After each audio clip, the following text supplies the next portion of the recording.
Bonjour, bonjour et bienvenue sur le plateau de Batijournal TV. Nous sommes à Lyon, Salon Eurobois 2024. Et j'ai avec moi 4 acteurs de l'ameublement et des équipementiers qui vont me parler d'un projet qui s'appelle Co-Home. Avec moi pour en parler, Julie Millet, bonjour. Bonjour. Julie, excusez-moi, je patine un petit peu. Julie, vous êtes responsable du marché ameublement français, à l'ameublement français. Qu'est-ce que c'est que l'ameublement français ? Alors l'ameublement français, c'est la fédération de l'ameublement. On représente au total 400 fabricants sur tous les marchés, la cuisine, la salle de bain, l'agencement, l'hôtellerie, vraiment tous les fabricants et agenceurs. Et on a au total 14 groupements. Voilà. D'accord. À côté de vous, Stéphane Véron, bonjour. Bonjour. Stéphane, vous êtes président du groupement des équipementiers, donc j'imagine à l'ameublement français. Alors, j'ai ce plaisir dans tous les cas de gérer ce groupement, bien sûr avec Julie qui est une permanente. Donc les équipementiers aujourd'hui, c'est un des 14 groupements de l'ameublement français, il faut le savoir. On a 13 autres. Et c'est le seul groupement aujourd'hui qui est, entre guillemets, financé par des fonds privés. Qu'est-ce que c'est un équipementier ? Alors, un équipementier, c'est un fournisseur de solutions pour l'agencement. Alors, c'est très très large parce que les équipementiers dans le robot, vous allez en trouver beaucoup parce que 90% des espaces du 6.1 sont des gens des équipementiers. Voilà. Je peux avoir de la coulisse, je peux avoir de la charnière. Le 6.1, c'est le hall ici. Hein. C'est tout le 6.1. Une grosse partie du 6.1 sont des gens qui pourraient faire partie des équipementiers dans tous les cas, on va le dire. Voilà. Et je peux avoir de la céramique, je peux avoir des prises, voilà. C'est tout ce qui vous sert à vous à travailler, puisque tous les deux, vous êtes architectes. Alors, on va commencer par vous, Julie Versavel.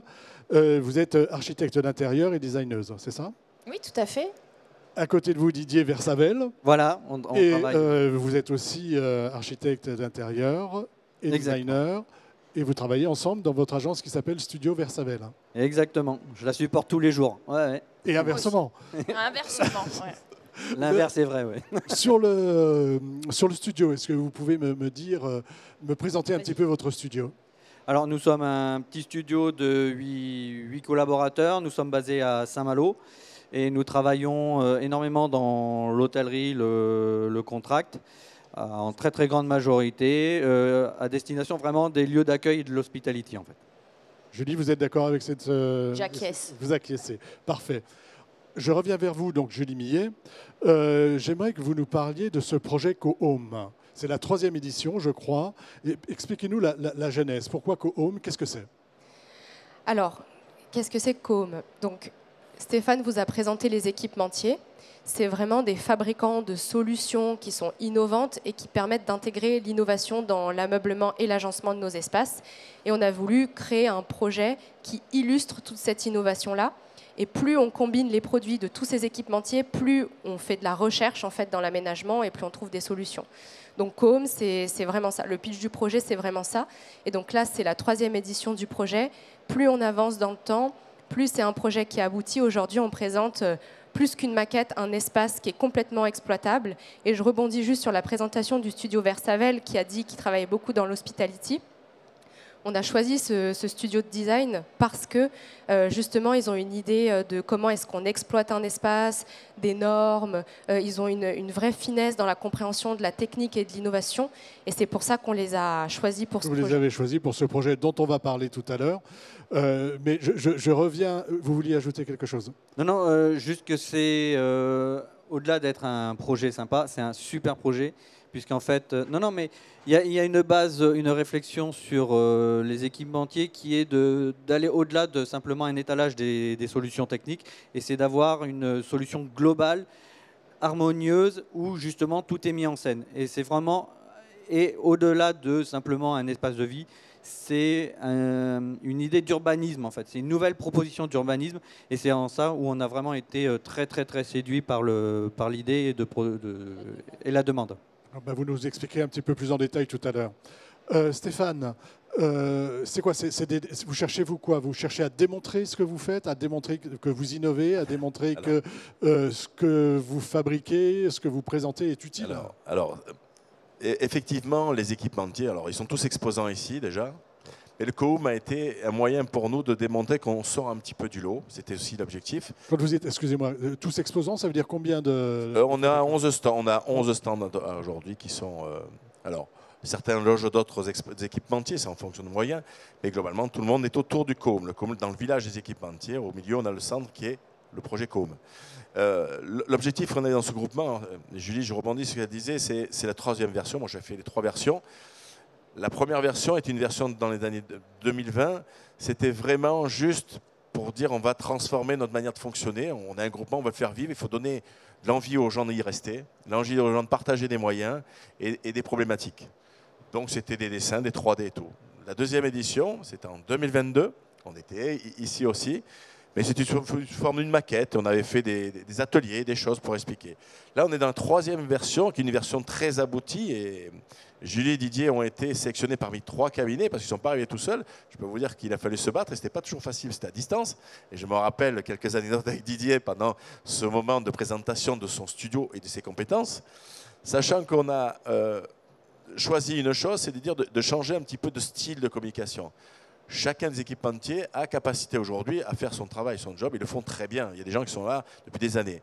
Là, on a pu démontrer aujourd'hui que 11 équipementiers qui ont des cultures différentes, de pays différents. Bon, ils ont toujours, bien entendu, un bureau en France. Ça, c'est une obligation. Et je ne lui ai pas dit, mais pour être équipementier de la main français, il faut avoir un office en bas. Pas obligatoirement de fabriquer. Certains fabriquent, la Sanoise par exemple, mais d'autres sont au Danemark, en Autriche et tout ça. Voilà. Mais par contre, dans la même culture, c'est de dire on veut sublimer les choses et pouvoir démontrer qu'aujourd'hui, on peut changer un petit peu et démontrer qu'un éclairage, qu'un système de séparation d'un plan de travail, eh ben on peut vraiment, avec des nouvelles matières et de nouvelles solutions, sublimer des solutions. C'est l'objectif et c'était l'enjeu qu'ils avaient. Pas facile. Voilà. Julie. Oui. Et juste pour compléter ce que vient de dire Stéphane, en fait, il y a 2 ans, quand on a présenté la maquette sur Eurobois, on a interrogé des agenceurs. Quelles sont vos problématiques? Qu'est-ce que vous recherchez? Qu'est-ce que nous, en tant que groupement, donc un groupement qui n'est pas commercial au final, hein, qu'est-ce qu'on pourrait vous apporter dans ce laboratoire de l'agencement? On a identifié plusieurs problématiques qu'ils avaient. Et le COOM de cette année répond au mieux à toutes ces problématiques-là. Donc il y a vraiment une évolution. Voilà. Quand on parle de problématiques, on parle de quoi? Alors, il y a l'aide à la conception, il y a le mix des matériaux, toutes les questions de sur-mesure, il y a la RSE évidemment, la modularité des espaces. Voilà, c'est les problématiques principales qu'on a traitées dans ce COOM. Donc c'est là-dessus qu'on travaille. Ce projet COOM, il a vocation à être ici, mais est-ce qu'il a vocation aussi à se promener, à être ailleurs? Alors, ça, c'était une vraie question. Alors, à la 2e édition, non, parce que c'était une maquette. Je ne dis pas c'est plus facile à transporter. On a même eu des difficultés à faire transporter une maquette dans toute la France pour des raisons d'organisation. Là, c'est encore différent, c'est qu'on a 70 mètres carrés d'espace. Bien entendu, grâce à l'aide, il ne faut pas oublier d'Eurobois aussi, hein, parce qu'on est ici grâce à Eurobois, dans tous les cas. Ils nous ont accompagnés dans la mise en œuvre de ce projet. L'Eurobois, c'est pour nous le démarrage de toute une nouvelle étape. Et c'est un des dossiers qu'on traite ce soir, c'est de faire vivre ce projet, faire vivre nos équipementiers au milieu de cet espace. Il ne faut pas qu'ils vieillissent. Parce que chaque année, nos équipementiers peuvent sortir de nouvelles solutions. Donc, on va faire vivre cet espace. Cet espace va se promener dans d'autres salons. Voilà. Je ne peux pas vous les donner encore parce que ça sera un peu... Ça a vocation à aller ailleurs. Il est très éducatif. Voilà. Ceux qui ont le temps, allez visiter COOM. Il y a des guides d'entreprise. Il y a des permanents qui vont vous montrer. Vous allez vite voir qu'on ne peut pas s'arrêter là. Il y a beaucoup d'émotions depuis hier. Hier, il y a eu plus de 100 visiteurs sur cet espace, alors qu'il y a une communication qui a été très autour des équipementiers. Donc c'est un succès pour l'instant. Pour l'instant, c'est un succès et on n'est qu'au 2e jour du salon. Exactement. On va voir comment vous avez travaillé, Julie et Didier. La commande des équipementiers, c'était quoi? La commande, c'était de rebondir sur les saisons précédentes avec cet espace initialement de 150 mètres carrés et de prototyper une surface de 70 mètres carrés. Faire une sélection de cet espace-là. Et en fait, on a un peu rebattu les cartes en se disant, de toute façon, demain, c'est pas crédible d'avoir un espace de co-living comme ça, de 150 mètres carrés dans des centres-villes. C'est trop d'investissement foncier. Donc, on a pris le parti de se dire, en fait, pour être vraiment dans le réalisme, dans la véracité d'une offre commerciale, hein, puisque on est quand même assujetti à 11 équipementiers qui fabriquent et qui vendent des solutions dans la vraie vie. On n'est pas, c'est pas de la magie. Et donc, on s'est dit, on va vraiment aller sur une solution de véracité à 70 mètres carrés, puisque là, c'est intéressant et on peut vraiment, dans ces cas-là, offrir une solution aux appartements qui vont être au-dessus et c'est un complément aux appartements au-dessus. Voilà, c'est-à-dire que ça, c'est un espace de co-living, comme on dit aujourd'hui, hein. J'avoue que je ne suis pas très familier de tous ces nouveaux mots. Excusez-moi. On imagine qu'on est dans un immeuble, dans un bâtiment, où on va avoir, par exemple, des résidences étudiantes ou des choses comme ça, hein. Alors, Voilà. je vais juste. Il faut savoir que le projet qui a été initié, que le studio Versavel a récupéré, et c'est ce que disait Didier, l'origine a été imaginée dans les années 2000, en 2020, pardon, et c'était une famille qui était propriétaire d'un immeuble qui était un hôtel de 3 étoiles dans Belleville. Un hôtel, ils n'avaient pas les moyens de le faire évoluer, donc ils changent la destination et ils en font des appartements avec des personnels différents, des personnes âgées, des étudiants et tout. Et nous, dans le projet qui était initié, on se rappropriait la partie lobby. Donc c'est là-dessus c'est là-dessus que vous avez travaillé et que vous Exactement. avez rebondi. Voilà. Voilà. Et en fait, on est parti du principe que dans les appartements, on n'a jamais de place pour faire du bricolage, pour étendre des draps, pour faire du loisir créatif, et qu'on est généralement seul ou pour une personne âgée isolée ou un étudiant qui travaille.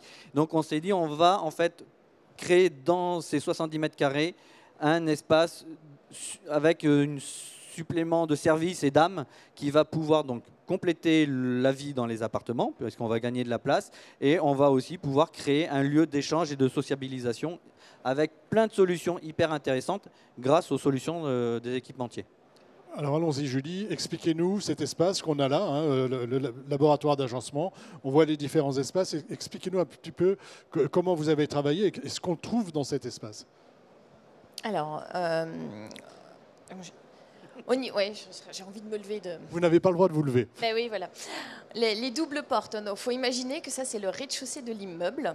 Donc, on rentre dans l'immeuble. Vous avez l'image ici, si vous préférez. Oui, je suis bien là.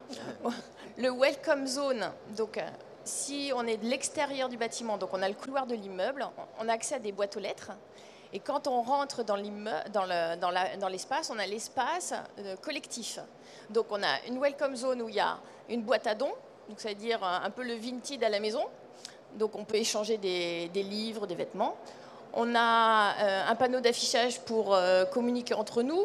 On a les boîtes aux lettres, recto verso.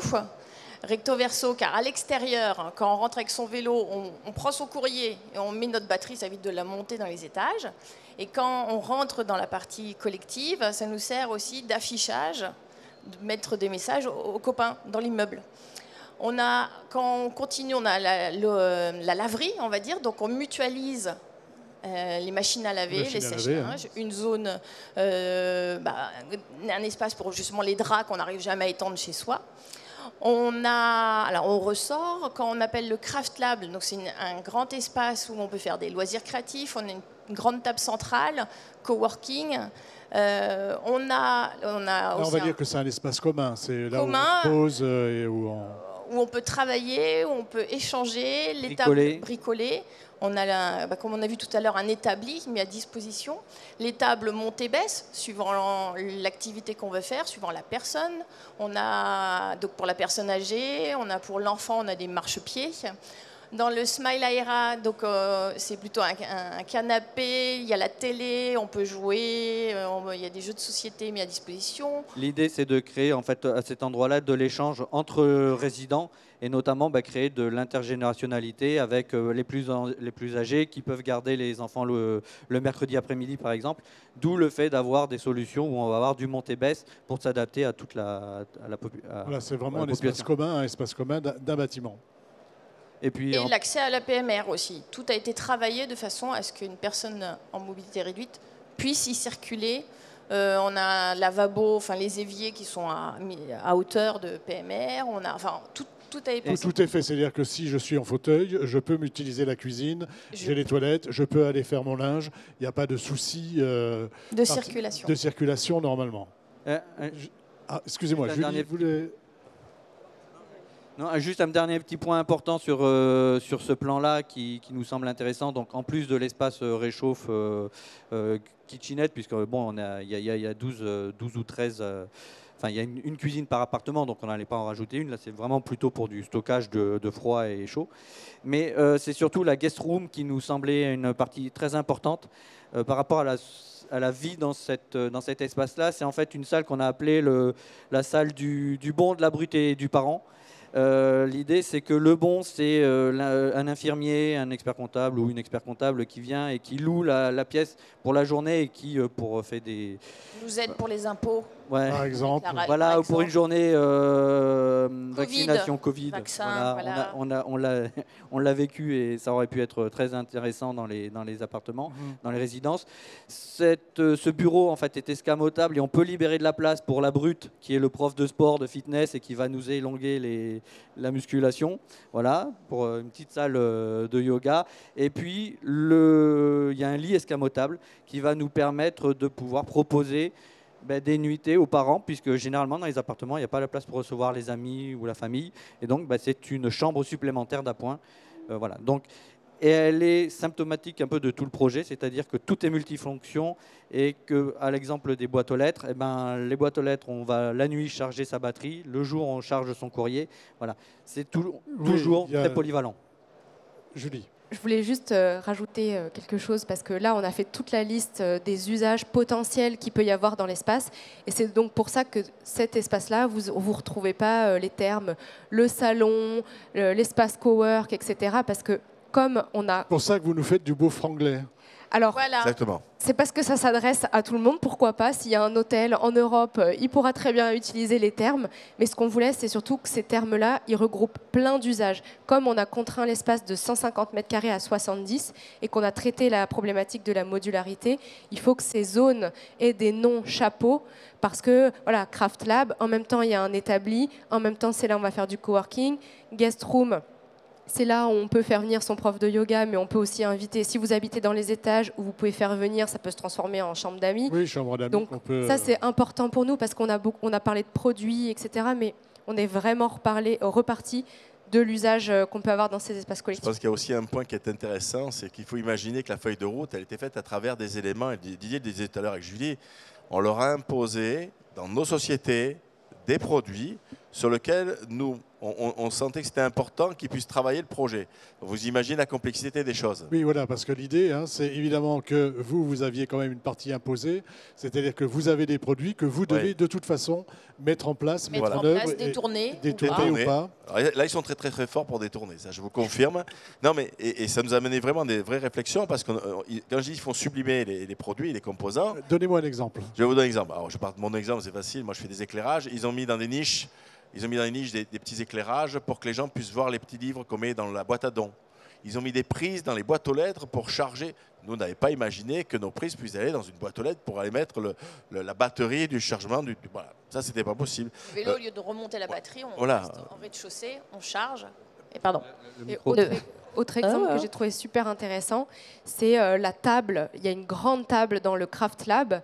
Donc, il y a vu qu'on travaille aussi avec Lina qui fait des vérins électriques, monte et descend, vous pouvez faire, cette partie-là, vous pouvez la monter. Ça peut servir de plan de travail pour les gens qui cuisinent.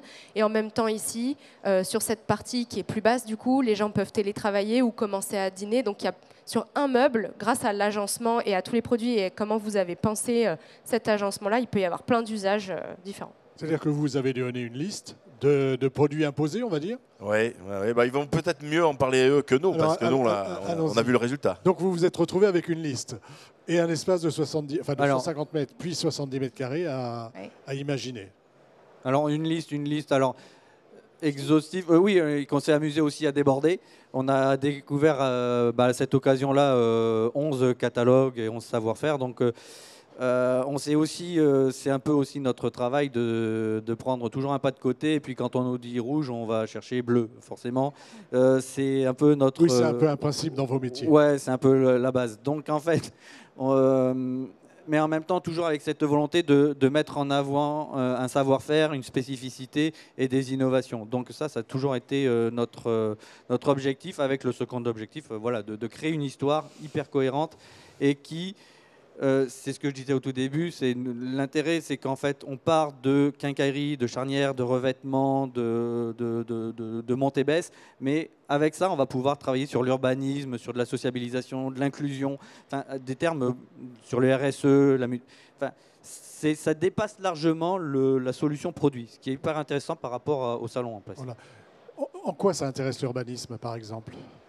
On repense un petit peu la résidence de demain, en fait. C'est-à-dire qu'au lieu d'avoir un empilement d'appartements toujours trop étroit, on vient imaginer une solution où on rend plus vivable la vie en collectivité. Et c'est hyper intéressant. Voilà. Et ce qui fait qu'à la réflexion, on s'est dit que nous, en fait, quand on voit des cuisinistes proposer des cuisines pour des particuliers, ils font en fait ça, c'est-à-dire qu'ils ne font pas simplement que de proposer un revêtement qui résiste à la chaleur. En fait, ils changent la vie des gens dans leurs appartements ou dans leur vie au quotidien. Et ce qui, finalement, c'est de la sociologie appliquée et ça devient hyper riche, quoi. Et on trouvait que c'était un discours par rapport aux agenceurs qui était digne d'intérêt. On a fait un bon petit tour d'horizon. Est-ce que vous voulez ajouter quelque chose, Julie, qu'on n'aurait pas dit et qui vous semble important? Il y a peut-être une particularité qu'on peut expliquer. Si les gens prennent le temps et vont visiter l'espace, ils ne découvriront aucune marque. Vous verrez, ça a été un choix délibéré de tous les équipementiers pour que la découverte ou les produits, les composants ne soient pas, entre guillemets, mis trop en avant. Voilà, les marques, il n'y a pas de marque mise en avant. Vous pouvez découvrir les 11 équipementiers sur un des... Si j'ai un œil de connaisseur, je peux Alors trouver, oui, bien sûr, sur des sociétés, bien entendu. Voilà, mais l'idée, c'est vraiment de présenter un lieu Exactement. et de présenter un lieu en commun. Alors, Didier disait une chose, et Julie, c'est que dans les 11 équipementiers, bien entendu, il y a des équipementiers comme Bloom, ils ne vont pas les présenter. Ils connaissaient, alors peut-être pas les éléments qu'ils ont choisis dans le catalogue, qui est un grand catalogue, mais certains équipementiers très spécialisés, ils ont découvert le potentiel. Ils ne connaissaient peut-être qu'une solution. Et c'est là-dedans où ils se sont appropriés. Et ça, c'est un travail qu'ils ont fait merveilleusement bien. On a la photo là, des 11 équipementiers. Alors oui, Est-ce que vous les avez en tête? Est-ce que je peux vous demander de les citer? Bien sûr, bien sûr, bien sûr. Heureusement, on va commencer. Allez, Julie, tu commences toi et moi je fais le reste. On en fait un chacun. Allez, on va faire la société Bloom. MSA. Donc, on va faire la Sanoise. Linac. On va faire Réo. Réo. Flyderer. Dans tous les cas, on va faire Cosentino. Costantino. Sedac Meral. Et j'ai oublié qui encore. Sincli, pardon. Sincli. Et Bies. Et Bies. D'accord, et c'est ce qu'on retrouve. Hein, voilà, on le retrouve. Dans sur un des l'espace. panneaux, on a tous les logos de toutes les sociétés, dans tous les cas, qui sont présentés. Et sur l'espace, il y a un référent de chacune des entreprises qui peut vous accueillir s'il y a des questions produits. Mais quand vous arrivez, le mieux, c'est quand même de faire un tour de l'espace, de tester, vous pouvez manipuler, c'est fait pour ça. Donc, voilà. Donc tout est fonctionnel. C'est fonctionnel. Une petite conclusion, peut-être pour élargir, est-ce que vous avez l'habitude de travailler sur des projets aussi complets et est-ce que vous allez vous inspirer pour votre propre travail de ce travail que vous avez fait avec les équipementiers? Oui, alors nous, on a découvert des marques qu'on ne connaissait pas, des produits. Donc c'est sûr que nous, on va s'en servir avec nos clients dans l'hôtellerie. Et c'est devenu maintenant des collaborateurs. Maintenant, vu qu'on connaît un peu mieux, on va aller plus chercher la fonction. Chercher la fonction. Alors, il y a un autre sujet aussi qui est important, c'est que nous, on a découvert équipementier. Ils ont détourné des produits et on en voit tout ce qu'on peut en faire. Et je peux vous dire que le matin, les équipementiers ont fait un petit point et on découvre nos produits dans une mise en scène qu'on n'avait pas imaginée. Parce qu'il faut imaginer que nous, on a découvert, comme les visiteurs hier matin, le vrai produit. C'était des 3D, hein, je peux vous dire. Voilà, c'est pas pareil. Jusqu'à présent, vous n'aviez rien vu. Enfin, rien vu. Les 3D, mais là, mais pas la mise en volume. Pas la mise en volume, pas la réalité, on va dire. Hein. Et c'est vraiment un travail d'équipe. C'est pas tout à fait la même chose. Alors, oui, alors une chose quand même, nous, les 3D, c'est quand même, on ne vend pas la Lune sans savoir y aller. En fait, ça à l'agence, on est quand même assez exigeant là-dessus. Il n'y a rien qui vole, on sait toujours comment on fabrique les choses et ça, on y tient. Je garde cette expression. Dans la conception, alors, il y a une chose qui est particulière dans et après, on sera obligé de s'arrêter. Hein. Ce sera un dans peu le le mot de couple la quand fin. même. Ça veut dire qu'ils ont suivi le sujet. Celui qui a fait l'espace des 70 mètres carrés, ce n'est pas nos équipementiers. C'est un agenceur qui s'appelle ACL, qui est de Dijon, qui ne peut pas être avec nous aujourd'hui parce qu'ils ont beaucoup de travail. mais ils ont été le lien avec l'agenceur. Parce que qui choisit des produits, les mettre en œuvre et que ça fonctionne, je peux vous dire qu'il y a un travail de suivi que nous, on n'a pas fait. Voilà, il y a aussi un agenceur derrière. Ah, L'agenceur, voilà, sûr. ACL Expo, Rappelez qui son nom. était ACL Expo, Monsieur Pascal Lecru, qui a été vraiment présent aussi bien pour nous, architectes, qu'équipementiers. Il a été le lien et une super équipe. Alors, sur Eurobois, on est dans le hall 6, hein, c'est ça. Autour Exactement. des équipementiers, Oui. on peut aller le voir jusqu'à la fin du salon. Bien sûr. Et après, on verra peut-être qu'il va aller se promener à droite à gauche, c'est ça? Exactement. Mais ce soir, peut-être on va décider, on verra. Merci Merci à vous. d'être Merci. venu sur le plateau de Bâti Journal TV pour nous parler du projet Co-Home, donc hein, là, dans sa 3e version, réelle cette fois-ci. Une émission à revoir, comme toutes celles que nous enregistrons ici, sur notre site internet Bâti Journal TV et sur les sites de nos partenaires que sont le Salon Eurobois, bien sûr, France Bois Forêt et les magazines Woodsurfer et l'Atelier Bois. Merci à vous. Merci. Merci beaucoup. Merci.